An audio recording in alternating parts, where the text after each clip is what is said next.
Hello, everyone. I'm Margaret Andera, Interim Chief Curator and Curator of Contemporary Art at the Milwaukee Art Museum. And I'm so pleased to welcome you all to our program today, featuring a conversation with Katharina Grosse. Before I introduce Katharina, I want to thank the Contemporary Art Society of the Milwaukee Art Museum. First, for their support in acquiring Katharina's painting for the museum's collection, and also for their sponsorship of this program. Today's conversation will progress through a variety of projects from Katharina's career, and you will have time at the end for questions, but please do submit questions via the chat feature at any time during the program. It is now my pleasure to introduce Katharina Grosse. Widely known for her in situ paintings in which color is sprayed directly onto architecture, interiors, and landscapes, she embraces the events and incidents that arises as she works, opening up surfaces and spaces to the countless perceptual possibilities of the medium. She lives and works in Berlin and New Zealand. Her work has been shown in venues around the world, including recent projects Yes, No, Why Later at the Garage Museum of Contemporary Art in Moscow, MoMA's PS1 Rockaway program in Fort Tilden, New York, Wunderbild at the National Gallery in Prague, Mural, Jackson Pollock, Katharina Grosse at the Museum of Fine Arts, Boston, and most recently, It Wasn't Us at Hamburger Bahnhof in Berlin. Her work has been acquired by numerous institutions as well, including the Albright Knox Gallery in Buffalo, New York, the Centre Georges Pompidou in Paris, the Istanbul Modern Museum, Kunsthaus Zurich, the Museum of Modern Art in New York, the Berlin State Museums, and of course, the Milwaukee Art Museum. Welcome, Katharina. Hi, so nice to be here. First, I want to thank you so much for participating in this program. And I want to ask you, so where are you speaking to us from today? Yeah, I'm speaking from my Berlin studio right now. It's in the center of the city. It's a cold, rainy day, and we had thick snowflakes today. So, wow, it's not far off from the weather we've been having in Milwaukee as well. Yeah. So we have some incredible images to look at. So let's get started.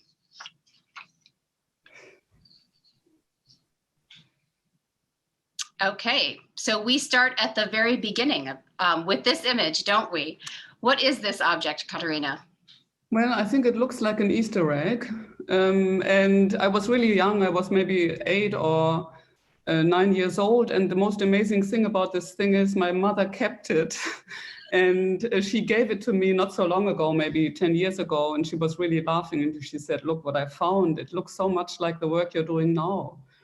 And I thought I would share this because I think all of us have done this, painted an egg for Easter. And apparently I took really, really long to do these larger fields with a very small felt pen. But what is so amazing, it has something to do with what I do now, because it's not an egg anymore, actually. It's a painting, you know, and it's transformed the egg, which is an everyday thing, into something that might even be an illusion or an imagination of another world, and these two things collide, and that is something that I still do. I find it really interesting too. My Easter eggs did not look like this, just for your information. I love the way that you're putting colors next to each other here too, and it's also an early indication of an attitude of anything. A painting can be anywhere or on anything, maybe. Yeah, so that's true. Yes. That's true. That is what I still ask myself. I ask myself, how can a painting appear in our world, in our life, in our everyday life, so that we encounter it, not going to the museum, but maybe somewhere else, at the breakfast, for example, with an egg. That would be a good start, I think. Yes. Okay. Next image, please. So this is a very important moment in your career. Tell us why. Well, I was painting a lot on canvases, on walls with paintbrushes. I like to move in the space and to use my painting as like a tool to understand the world, you know, to do something in the world. And the paintbrush somehow stops you where there is an edge or where there is a bump in the surface, where it's sculptural. So I was invited to do a piece in a museum in Switzerland. And they said, you can do whatever you like. And I was so fed up with my brushwork that I went into that space, and right away my gaze went up into that corner. And I thought, oh, wouldn't that be great if a painting could land up there, you know, rather than what you can touch, but maybe it can land what you can see or where you can reach with your eyes. And that's when and I thought, oh, maybe I use the spray gun. And that's the first spray painting I've done. So how did you come to use a spray gun? Well, like all of us have sometimes sprayed, you know, on our neighbor's gate, or I was invited to spray a little bit when I lived in Marseille with a young group of people, and they showed me their compressors and their tools, and I did not really like it very much. But what I loved was how the spray sits on the surface. You know, it does not really enter into the surface. It's like dust. And that has somehow stayed in my mind. And so I thought the gun might be the best thing to kind of pass through, you know, to just have a very easygoing way of reaching somewhere far away. So the idea of a dust cloud hitting an architectural surface, that was very appealing to me. And there's also this wonderful effect that you get toward the edges, or the way you can kind of modulate the color as well. Yeah, that's true. So the surfaces they are disguised or made invisible on the one hand. So the corner disappears in the corner by the green, but also at the same time at the edges, the surface is revealed. It's made more clear. It's made more visceral, more obvious. And so after this first piece, which I did only with one color, with green, with that very dark green, I started to look at it, and I found so many things in there, so many questions that led me to the next pieces and to the next and to the next and to the next. So from there, a lot of things evolved. Mm-hmm. So next slide, please. So this is Das Bett, the work Das Bett from 2004 in Düsseldorf, but where specifically in Düsseldorf? Yeah, that's my bedroom in Düsseldorf. And at the time I had two places, one in Berlin and one in Düsseldorf. And I, by then, had started to develop very colorful works sitting on walls. But at some point I thought, there's something not quite right. You know, I have to think about it in a different way. And I was also very fed up with everything. The organization of the installations, my schedule was too tight. And I thought maybe I do a very small work only for myself. What would that be like? I wanted to test what it is like not to have a public, you know, not to have a museum that commissions your work. So I thought maybe I have to do it in my office. And then I thought that's too destructive to the people that work with me. So I decided not to paint the office or the computers and everything I had. So I discovered, oh, the bedroom is interesting. There is so much that is the story of the bedroom. You're horizontally, you dream, you die in your bed, you have sex in your bed, you read, you leave all the things a little bit unkept because you leave for the day, you know. Mm-hmm. And I decided to paint the bedroom the way I had left it last time I was in it. And I made that piece, and all of a sudden there were things in my paintings which have never been there. That was always the bare wall or the inner architectural setup of a building. So a bed, a book, a painting, music. Maybe we can see the next slide. There are headphones, there are gloves, there are clothes. A lot of things are being transformed by that painting, and even the borders of an object. So a book has the same yellow as has the duvet, as has the floor. So the objects are taken apart by the painting, and all these things were new observations for me, which I then used in the pieces to come. So that was an important piece. Yes, I absolutely love this photograph. It's really, really beautiful. There's this ethereal quality to it that has to do with the light, but also the color and the application, I think, of the paint. So at this moment, does your bedroom cease being your bedroom? Is it transformed permanently? Good question. So the first half year, I didn't sleep in it. And I bought a small bed and put it next to it and slept in that little tiny guest bed. And then after a year, or maybe, I only showed it to 3 people, except for, I lived by then, at that time, I shared the apartment with somebody else, but I showed it to 3 people, and then I thought it's very weird to show people your bedroom, you know, so. So I still have the bed. The bed is still painted, partially, but all the rest is destroyed and has gone somewhere else. That's great. Okay, next slide, please. This is your first work in the United States, right?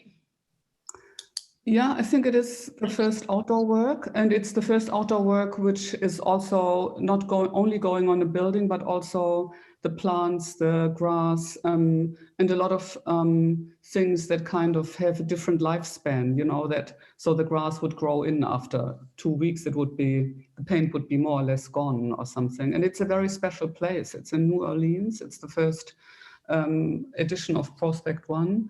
And it was in the lower 9th ward. And I'm sure you all know what happened in New Orleans to the lower 9th ward. So that massive amount of water destructed that neighborhood. And there were not many houses left. And I thought it would be interesting and important to kind of put a focus there, a focus of intention, a painting that would maybe highlight or made understood something of it, not something specific, but I wanted to look at it more closely. And when we chose the building, it was very difficult. Some of them were already falling apart. I had chosen a building in the first place that wasn't there anymore when we decided to paint the building. And it was very fantastic to work with New Orleans artists to make that work.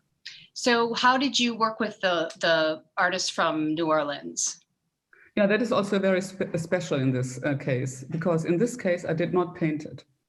It was painted by artists from New Orleans, and I invited them to I told them I would like them to use 2 different sorts of orange, a darker one and a lighter one. And I told them where I saw the painting, which area I intended to have painted. And then they were totally free to invent how to do it. Next, there we go. I love this image because of what we understand a fence or a gate does, which is to provide some sort of a border or a transition point, but it has ceased to do that, partially because of its state, but then also because of the color, that it blends into everything else around it. Yeah, that's right. So the painting is of a nature or of an atmosphere that is even maybe excluded by the way that the fence and the staircase and the house talks, you know. So it's a little bit like 2 different systems colliding that would not have anything to do with one another, you know, that kind of orange watercolor in that very difficult environment. And I thought that was very interesting. That's what I discovered more and more, that the painting and where it appears are actually a coincidence of things that normally you can't see together. And that creates something in your brain that is quite fascinating. So with a work like this, and this is one of the earlier works, they're not meant to be permanent. And you know that going into the piece. So when does the work end? Do you visit, maybe not this work, but some of the works we'll see in a minute, do you visit them in their various stages as nature takes back over, or when does it end? The lifespan of a work is difficult to tell, you know, because it lives on in the way that people see it and people talk about it. I think that is also somehow, it takes another form of life, or even the photograph, or the fact that we sit here now and talk about it in relationship to the painting that you have now in your collection. I think that is also a way to connect it. It's a little bit like you're going to a concert and you can't forget it. And even 20 years later, you say to your friends, do you remember that? You know? So I think there is, but physically, of course, that painting is gone when the show is over. So yeah. 2 answers to the same question. All right, this project is really interesting. This was part a commission during the Philadelphia Mural Arts Program in 2014, where they invited you to transform areas around these train tracks. So can you tell us how you approached this project? Of course, yeah, that was very interesting. Actually, finding the location was a big thing, as it was also in New Orleans. In both cities, I spent like 2 or 3 days driving around the whole day to find something that I thought was different from what I had done before, you know. So I'm always looking for a challenging situation. And in Philadelphia, that was the first time that they had an artist coming that would not tell a story with the painting so explicitly, you know. It was the first time they had invited somebody from the so-called museum practice, where I'm invited in a certain context to do my work. And I thought it was very fascinating to enter this, the history of the mural arts program. And in the end, we came to this decision to make work in a space that is not inhibited. And where there are no people living, of course, and where we don't really know where it belongs to. I mean, officially it's Amtrak's site, or there were 40 other parties who were according to where the paintings were. So we did like 7 or 8 sites alongside the corridor from Philadelphia main station to New York on that line. And we did like in 3 different colors. We did a big bright magenta, huge part of that area was painted. But nobody lives there. There is not even animals that live there. And it's also conditioned by the fact that you only see it for 30 seconds. Right. Or you go outside your house and walk there and find it. But this kind of going by in a second and you don't even expect to, and then you go, oh my God, what was that? You know, this kind of flicker of a painting as a little reminder, there is another world, which is imagination and the field of possibilities, rather than going and commuting for work, you know. So I thought that was very fascinating for me to do. So next image, please. How did you choose the colors for this work? Yeah, I was thinking I needed some colors that were very clear and different from the surroundings. So orange and magenta, of course, are signal colors. They make everything around it different. So to tell a difference from this area, this territory is a different territory than the other one. That was very important. And also it's not multicolored. A lot of my paintings were painted in many layers. Even site-specific paintings could be painted in many layers. But in that case, I thought it had to be very, very simple and as if something had dropped. Right. And who executed? Next image, please. Yeah, that's yeah, here a little, I'm contradicting myself, so I also used green. Well, I worked with a large group of really interesting people coming from sign writing, from their own artist practice, people that work for the mural arts program as well. And we formed a little group, and I brought 2 people from my studio and I did a little workshop because the areas were so large that we decided that the team has to paint and make the work and invent it in a sense. So I made a lot of sketches. I told them how I would approach the work. I showed a lot of techniques that I use to make large spray paintings, you know, with long sticks that are 4 or 5 or 20 feet long, so that you have amazing reach to paint, you know. So there was a big crew working on it in the end, and it was very exciting. Is that something that has come to be part of your practice in these large environment works where you're working with people from the community in which the work is being installed? Yeah, that is exactly true. And the outdoor works need a big team, not only in terms of making it, but also around you to bring the supplies, to protect the crew while working, to make sure everybody is safe. Especially here on the train tracks, we had engineers next to us who would always make sure we weren't too close to in dangerous situations and so on. We sometimes had to paint at night. Part of the track had to be cut off for one night. So it was all very exciting, actually. But working in a team is very different. So because I have to communicate a lot about what my intentions are, I have to find ways to make it accessible to everybody who works with me. Whereas when I'm alone in the studio, I'm talking to myself more or less, you know. Right.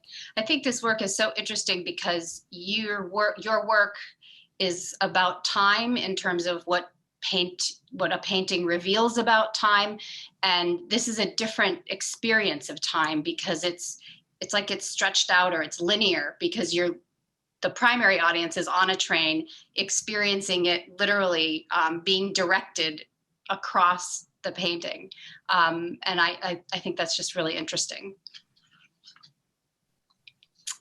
Okay, next slide, please. All right, another site-specific work this is a building, this is the MoMA's PS1 Rockaway project. This was a site that was also impacted by a hurricane, Hurricane Sandy in 2012. And this is a building that had, Hurricane Sandy had basically blown out the windows of this building as well. So can you talk about the way that this commission came about? I know you worked with Klaus Biesbach, and this is an ongoing series at MoMA PS1, right? Yeah, I think that was one of the situations where Klaus came and had found the place and addressed me and said, look, there is an amazing house. Why don't you have a look at it? And then we got into discussing it. I made models. We discussed what it meant, where it was. And it's what I'm very interested in and why I was drawn to that site is as much as I was drawn to the Philadelphia site, for example, or the New Orleans site, is that there are locations where something has shifted. So it's not a house anymore, but it's not really gone, you know. And it's also at the sea. This is again a border between land and water. So according to from where you look at it, it has a different meaning for you. You can sit on the sea, at the sea and at the shore and think you're having a holiday, or you're coming from a boat and you're actually maybe a refugee, you know. Or it is. So I think it is quite a place that offers so many different perspectives. Mm-hmm. And even the house, when we go on with the slides, maybe we will see what it looked like as you were close to it. It was more like a skeleton. So it was even like maybe a cookie cut image of house. So a prototype of a house, which means so many things. It is shelter, it is a family, it is a meeting point. And then when we go inside, for example, we see that already the sand had entered. So is the house actually coming out of the sand, emerging, or is it going back? Is it actually disappearing? So the possibility of flipping the situation, mm-hmm. according to what you choose to see, I thought was very fascinating. That's something that I'm looking for as a site. Did the site were there challenges because of the nature of the site? It's a national park, right? And so, like, did you have to use a certain kind of paint, or and was it difficult? Was it windy to try to get the color right? Yeah, all of it. You talk about it as if you had you're exactly seeing the thing. So we had a big crew around us to make sure that we protect all the areas that should be protected. We protected all the plant life. We made sure that we weren't interfering with the bird life. We had a fantastic crew from MoMA PS1 to prep the space. We had a pigment that is biodegradable. We were also using a lot of care when wind was high, you know, but it was very, very windy sometimes and very hot. But it was very, very exciting. It's such an amazing outdoor situation. And it's almost a little bit like when I was very young, you know, I loved to paint outside. That's the only downside that I think my profession has, that I'm in the studio a lot, that I'm indoors. And I like the space that is outside. It's a different radius. You'll see like 360 degrees. Your view and your eyes can really go far, can travel far, and you don't hit a wall after like 15 feet or something. So it has an enormous influence on my studio work as well. When I come from a project like this into the studio, I always take something that I want to try on a smaller scale. That's wonderful. Next slide, please. So this is a gallery exhibition with Gagosian Gallery in New York. And what's the significance of this exhibition? Yeah, for myself, it was great. I wanted I always wanted to show my work in the New Yorker context with its painting history and the amazing people that are not only in the Gagosian Gallery and also the amazing history Gagosian has with showing painting shows and showing paintings, but also with the city. And it was the first time I was able to show in the United States such a ambitious and dense group of works. And also it was wonderful to show it after PS1, so you could see that my range of work is really not really restricted to a certain type of outdoor work, but I'm always painting indoors and try out new things in other sizes and also different conditions. So to work inside is a totally different way of working. It is even as if you have a small container where you cram in things and see how much of activity can be actually taken by the canvas, and how you actually start to look at this. You look at all these things that I did layer after layer after layer in one moment. So as if you shrink history and look at it from far away. And that's totally different than being in a big magenta field, you know, where you're actually in slow motion. So here you have an acceleration. I think a visual acceleration that I very much sometimes compare to myself, for myself, as to aggression, or in a movie where somebody gets shot or hit, you know. That's the feeling I think sometimes there is. Is there a difference in terms of not how quickly a project gets done, but your pace in painting? Because I imagine your outdoor in situ works with the spray gun, it's a rather fast process, but is the studio process the same speed, or is it slower? I use the same tool, so it is pretty fast. I work on a lot of paintings at the same time. I can't even say I work on a painting next to another painting. You know, I have all these things on the walls and I move through it.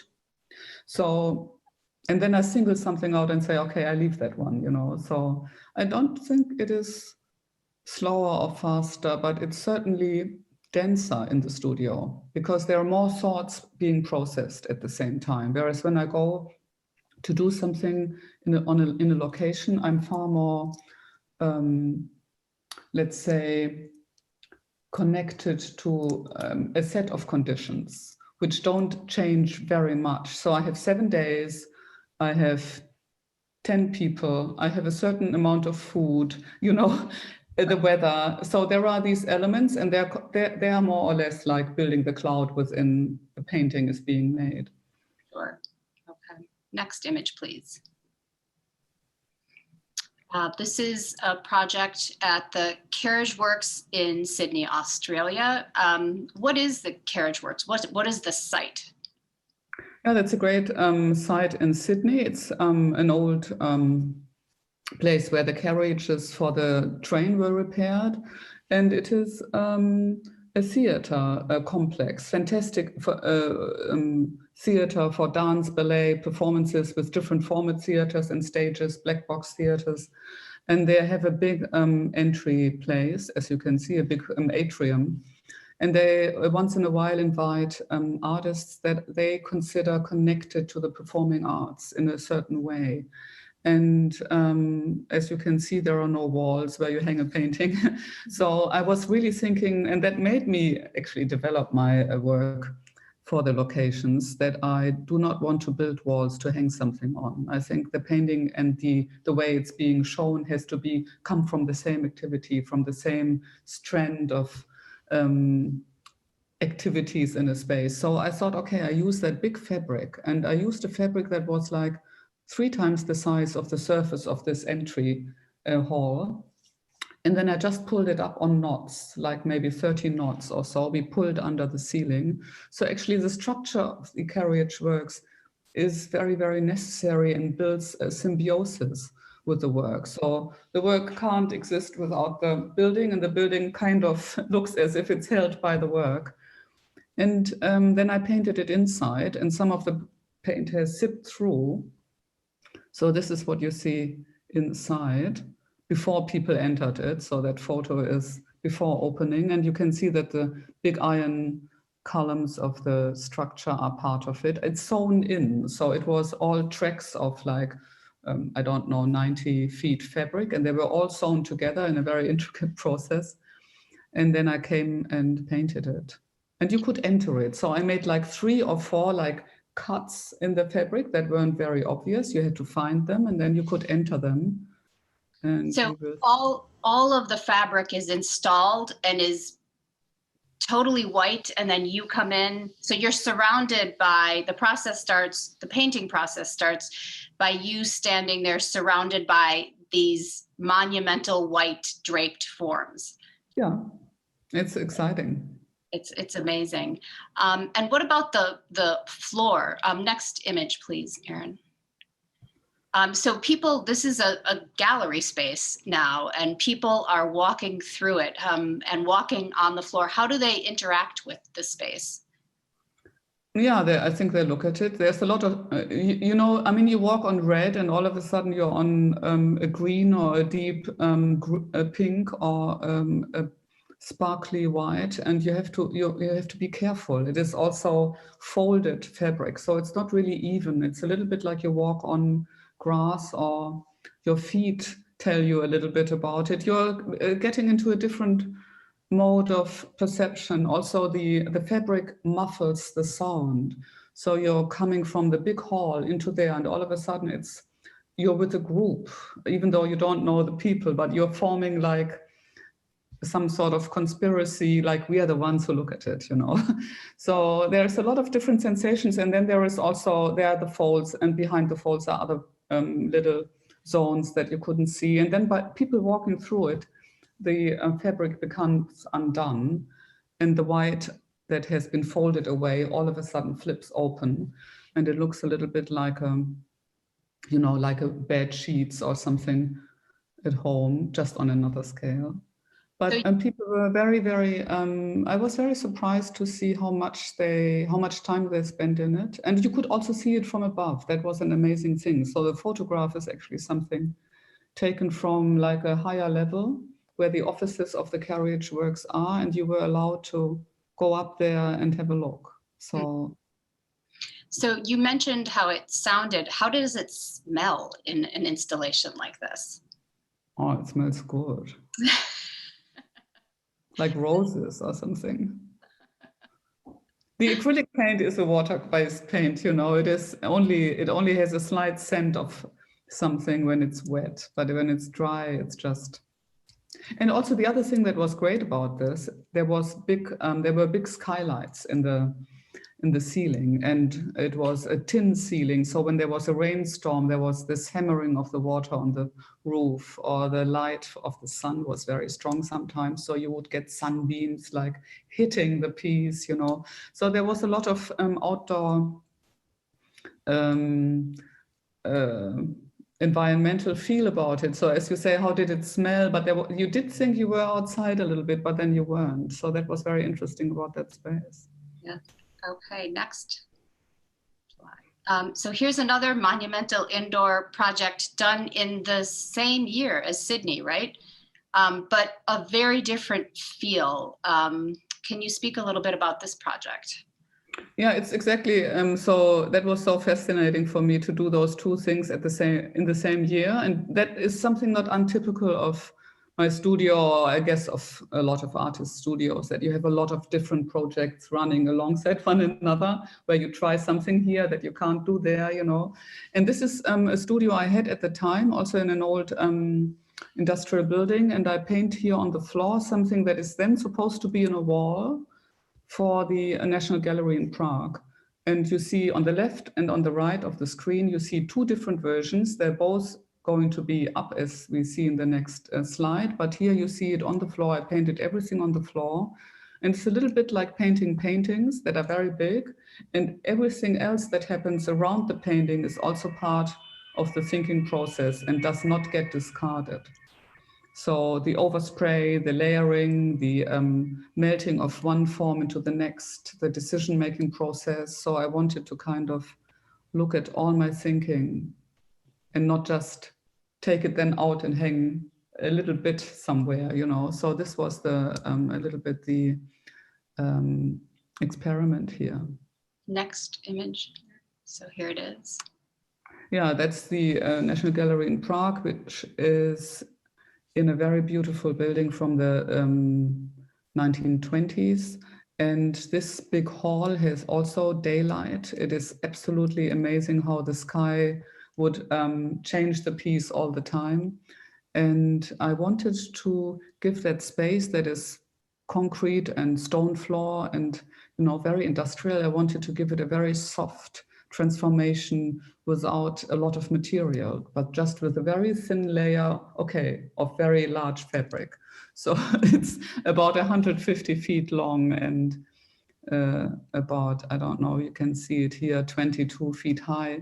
And I like the shift of scale. So you walk through the painting as if the water parts and you walk through the painting and you're enveloped in it. You're kind of surrounded by it and you really look at it as if you look at a phenomenon, a nature phenomenon, rather than a artificial proposal. Is this fabric similar to the fabric you used in Sydney, or is it different? Yes, it is. It is very similar. It's made for theater productions. It's a very white, very heavy, uninflammable fabric. And it comes also in tracks. So we just loosely hung the tracks next to one another. You can see the seams here a little bit. And what was also important for me that this fabric is, we installed it in a way that it's a little away from the wall. So when we see the next slide, we can see that it's actually opening up a little corridor and you can see the light coming through. So it was a little bit like a lantern or a translucent painting. And the white, so very different spaces, a very condensed space, which was the corridor, and then there was the wide open space of the middle field. Can we go back one image, please, Erin? Thank you. So the white, the big white areas that look like sort of blank spaces or frames, how are those created? Yeah, they're blank. That's really right. So I decided beforehand where I wanted to insert stencils and wanted to cover large areas that would not get painted. And I would, at the beginning, actually paint the outside. So the frame that you see, all the outer part, that was the first thing I painted. So the area that I did not paint was very large, and then it shrunk and got smaller and smaller, until I came to the core and painted the more complicated, more layered things. So I actually painted inside out. I painted the residue first, and then I painted the actual painting in a sense. So it's not that I painted the painting and then there was residue. I turned it the other way around. Mm-hmm. So the scale of this, again, does the scale of a project at its conclusion or as you're doing it, are you ever surprised yourself by the scale? I mean, I know obviously you have an understanding or an expectation going into a project, but as you get in it, has there been a project that has just surprised you with the actual feel of the scale? Yeah, like here, for example, when you paint on the ground, it feels very different than you put it up. You know that probably as well from installing in the museum, right? So a painting on the ground might be a smaller piece, and then you put it up and it's quite large. Yeah, I was a little surprised when I saw it up. But also we work a lot with splitting our tasks. So I have a fantastic crew who installs the work, and I'm not there when they install it. You know, I just painted it. And yeah, I think it is scale for me is more something that I imagine, and when it's then actually physically a demanding issue, I think it always has to be efficient or easy to do. You know, that's my thought. So I'm telling myself this is the smallest version of a large painting, you know. Sure. And the spray gun is like painting a watercolor. It's very pleasant and very fast and easy to do. Okay, next project. All right, so here is the painting in our collection, which we are absolutely thrilled to have. The composition is tightly packed, as you were talking before. I think a phrase you've used in the past are clusters of activity. Can you talk in a little more detail in terms of how a painting like this is constructed? Yeah, I think it is very close to what we just saw for the painting in Prague.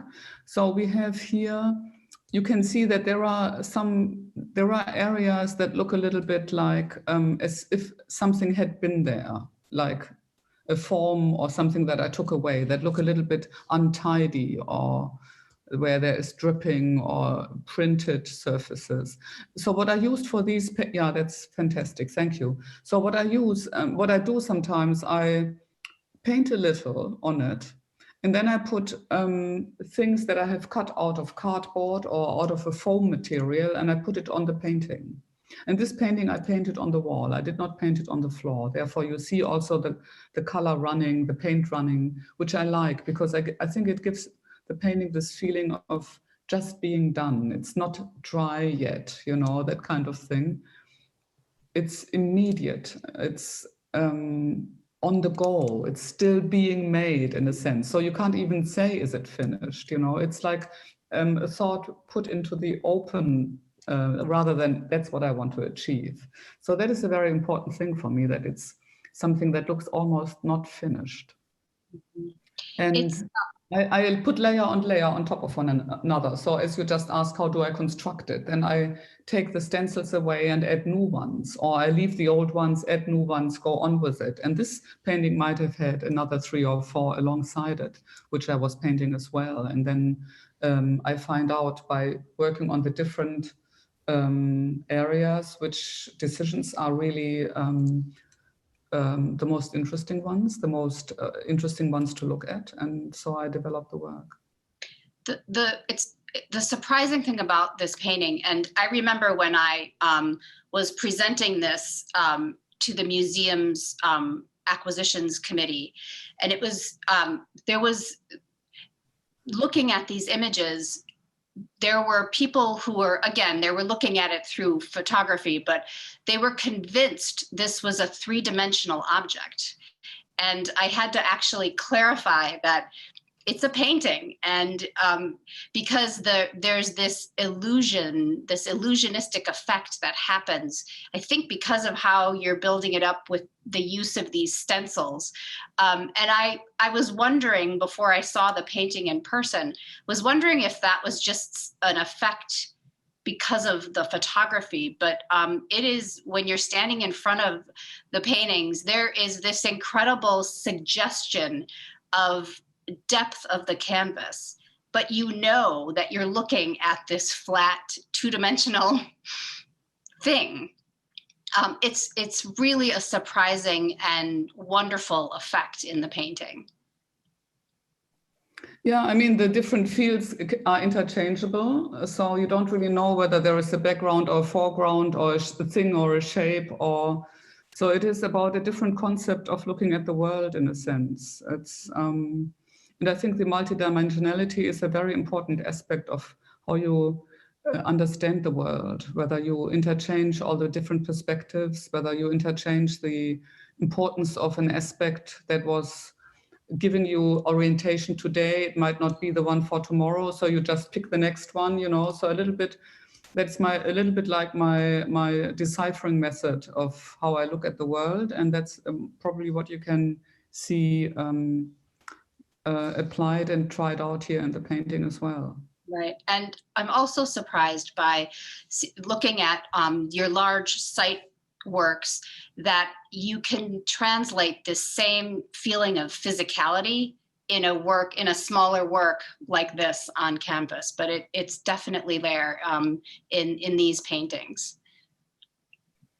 Yeah, I'm glad you see it that way. I think that is one of the really important things that I that are the reasons why I paint. You know, that I think that the physical relationship you have to an image is different from the physical relationship you have to a homogeneous surface like a screen or the cell phone surface. And it's not that I don't like those. I'm having a lot of those around me as well. But I think that exactly in that time where we have these all these appliances, I think it is important, or it is very interesting to find out what does a painting offer that we don't have on a screen. Mm-hmm. So I think that a painting triggers a lot of our senses, our bodily intelligence that is otherwise not so active, and it gives us the ability to follow a prototype of organization somehow. So I see a matrix in front of myself, and I somehow start reacting not only with my brain, but also with all my other, with my whole body to it. And I think that's a great way to use my instrument that I have. So, okay, next, Erin. So this is your most recent project, and it's also your most comprehensive in terms of taking over a site. This is the Hamburger Bahnhof in Berlin. And the show was called It Wasn't Us, and it closed in January. Is that right? It ended in January of this year? That's right, yeah. So it was opened. It was opened last year, actually, after the lockdown. Okay. So this was created during lockdown. Yeah, that's right. That was our first lockdown when we all thought it'll be over in summer, you know, COVID will be gone. But it was great. It was great that we had the chance to work in the museum with a little team. The space was so big, so we were allowed to work. And we were just hoping we could show it, you know. So we thought, okay, let's make the best of this time. And we had already worked on the show for a long time. So as you can see, it is a huge floor painting that I inserted into the main hall of this museum, which looks like a train station, but was built as a museum for industrial goods, and then made into the National Gallery. So what I did was I painted the floor, but also in the end of the hall, you can see a huge sculptural thing that is actually cut into styrofoam. And we installed it. So the styrofoam sculpture or sculptural appearance came into the space in pieces. We had to put it together. It's actually 5 or 6 different things that make this agglomeration. And then I painted it.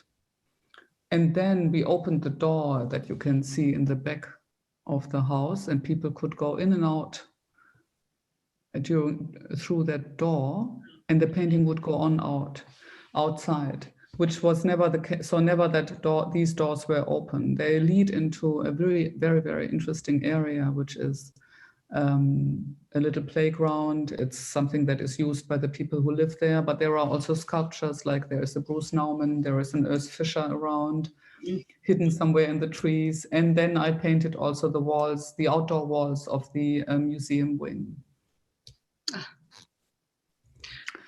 How long? So that's a street. Yeah, that's a street where people would cars would drive on it. So it would disappear a little bit here and there, you know, so. How long did it take you to complete the project? Oh, maybe 2 weeks or so. Mm-hmm. And next image, Erin. So this is the exterior of the building. This is a local project for you because this is in Berlin. How did Berliners react to the work? Was it well received?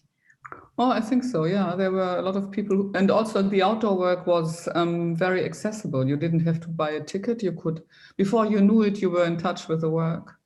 I think there were a lot of very enthusiastic, but I mean, you know, the thing is, for me, it was very special because I could go and see it during the process of having it out. And that is very rare. Normally, I don't see the work after the opening again, ever. You know, it's very rare I do it. And in this case, it was very difficult. I felt very, yeah, it's a special thing to paint in the city where you're from. It's different. You have a different relationship to the surroundings. You're not so outside of it all, you know, you're not the stranger who pops in. And I think that changes the relationship a little bit, yeah. It looks incredible. And so when the show closed, did they repaint the exterior of the building? Oh no, that was all painted on a very thin foil. It could all be stripped off.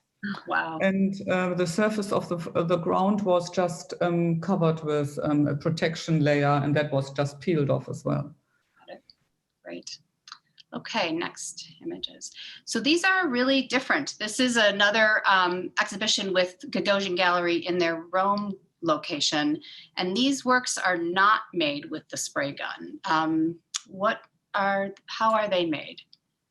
Yeah, I had this moment where I looked for an easier way to move and to think, and I wanted to work with the unpainted areas, which I normally would achieve by stencils. I wanted to find a different way to do it.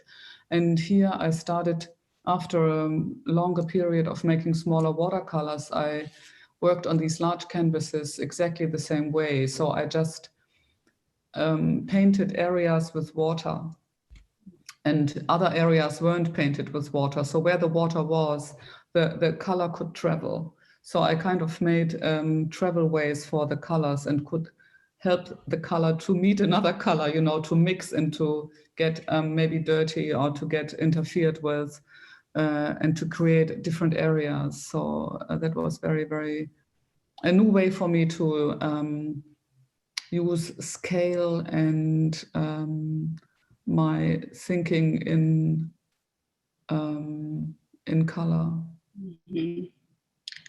Okay, and then next slide. I just wanted to finish the conversation looking again at the Painting and Art collection, and here you see it installed in our galleries with other German artists. You can see Kiefer and Polka and Richter there, and then there's the Joseph Beuys felt suit peeking in the adjacent gallery.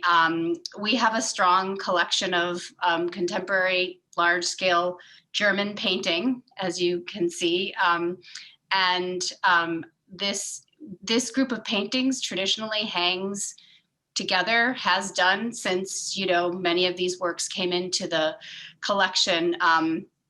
There's never been a female painter who has hung in this gallery, so I'm pleased to say you're the first. But this is the first iteration of where your painting will hang. There are a number of other works in our collection that I see as possible and really interesting adjacencies, including Sam Gilliam. And so in the questions, Katharina, I'm getting there are a lot of people asking, are you influenced by Sam Gilliam? Are you influenced by Sam Gilliam? There was one question asking about it because of the draping, other questions about the color. So I know you know Sam Gilliam's work. Are you influenced by Sam Gilliam? Yeah, I think that is a really interesting question. What are influences anyway? You know, where are all the what is an influence? And I think I am an influence I'm influenced by all of these amazing inventors who came and paved the way, you know. I mean, I didn't go there and say, oh, there is Sam Gilliam, no, I'm doing this and this. But Sam Gilliam had a great way of talking about it. He said, painting is like a big stream. And I put my fingers into it for a little while, and then I'm gone, and then somebody else will and influence the stream. And this is how I see the influence of Sam Gilliam. And of course, when I was doing my works on fabric, I think my intentions are in many ways very similar to the ones of Sam Gilliam, and in some ways they are not similar at all, because we are coming then also from different strands of experience. Right. but we cross.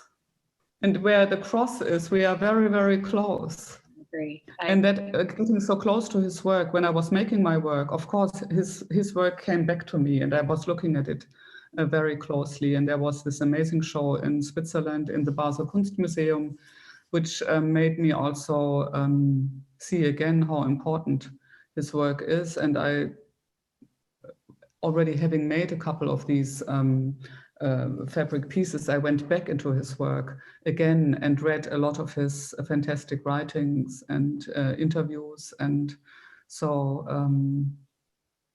yeah, this work is not currently out on view in the museum's galleries, but plans are in place to get it installed in the coming months. So stay tuned. The next artist and the next work in our collection that I really am interested in with your work, as well as this, we have this great painting by Elizabeth Murray, who not in this case, but did paint on shaped canvases, but her approach to these kind of forms in this work, also this kind of electric color that she uses, I think would be a really interesting juxtaposition with your painting. And there's also this energy and movement in her compositions as well. Yeah, I'm very impressed by her work. She is so fearless and unique, I think. Non-academic, you know, so yeah, that is a very, very interesting artist, I think. Yeah. I didn't know her work so well until maybe like, I would say 10 years ago. That was the first time I really saw a very, very good show of hers. Mm-hmm. Yeah, fantastic. You have this great piece of hers. Really, really great. It is. And then the last artist I just want to talk about, this is another new acquisition that we've made last year. And it's by an LA artist who was actually born in Milwaukee. Her name is Leslie Vance. And she actually would come to the museum and see the Elizabeth Murray painting. But what I find interesting in her work compared to your work is there's this similar kind of boldness of color and unexpected color in her work, but then there's also this that illusionistic effect. It's accomplished in a really different way from your painting, but her work, like your work, takes your eye on a journey, and when you're looking at the paintings, it's almost like you're not in control anymore, that somehow the artist has got a hold of your vision and is taking you on a journey through the painting itself. So I think all of these works would be really interesting new contexts in which to examine your work as well. That's true. I think that is, for me, as somebody from a mid-European culture, I would never see my work in a context like this in a German museum, for example. That is so fascinating about being in other collections. And it makes me look at my own work in a very different way. And also it shows aspects of my work that I wouldn't see maybe here in collections. So I think that's the fun thing about these museum collections, that they connect the work to different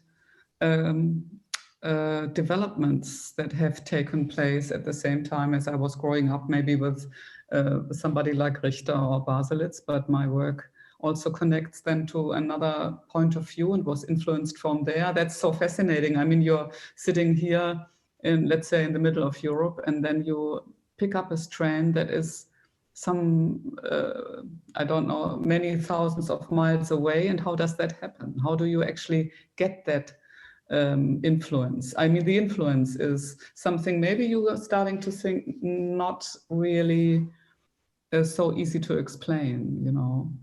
How does a phenomenon come to you even though it's not part of your direct culture? Yeah. We have just a couple of minutes for some questions, and we've got some good ones that have come in.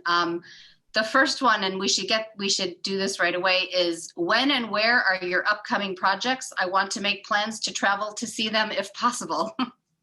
Oh, I'll have an opening or whatever that might be in these days in Helsinki at the Museum of Contemporary Art. And I think that's a very large piece of fabric, but also another very interesting, for me at least, because it's the first time I'm showing prints on silk, and they are quite large, and you walk through them. They're about 20 feet high and 4 feet wide, and define the space in a new way. So that's now, and then I do an outdoor piece also in Finland on an island for the Biennale there. And then I have to be very careful because of postponements of COVID. But there is something planned for the Louis Vuitton Foundation in Paris, and also for the Kemper Museum in St. Louis. We are planning a larger retrospective, which could be very thrilling, and also in the United States. Oh, and then in Los Angeles will be hopefully at the Gagosian Gallery there, a show of canvases in September. Oh, great. Wow. There are a few questions in more detail about your process, and just we don't have time to answer all of them, but I will suggest to people, if you are interested in Katharina's process, to follow her on Instagram. I think your Instagram account is wonderful because you show these large scale installations at different stages. And it really is a wonderful way to understand how things come together, how the project comes together. The last question is, do you save any parts of the large scale works when they're taken down? No, I don't. They just go away. Okay, well, thank you everybody for a lot of really great questions and for your attention this afternoon, and mostly thank you so much, Katharina. It was a great conversation, a wonderful introduction to your work and your incredibly varied artistic output. The amazing thing about it is, despite the scale, despite the surface, despite the surroundings, there is this solid through line of painting, and it connects it all from an egg to a house in Rockaway. It's really impressive. And so thank you so much for giving us your insights this afternoon, evening your time. Yeah, thank you, Margaret. That was amazing. And I'm very, very happy to get to know a little bit more about your collection. I think it is an amazing museum, and I'm very thrilled to be in such a beautiful house and to have had the chance to talk a little bit of what I do. Great. Well, when you're in the States sometime, we'll have to bring you here in person so you can see your work in the collection. Yeah, let's do it. Okay, great. Okay. Thanks again, everybody. Take care. Bye. Thanks. Bye.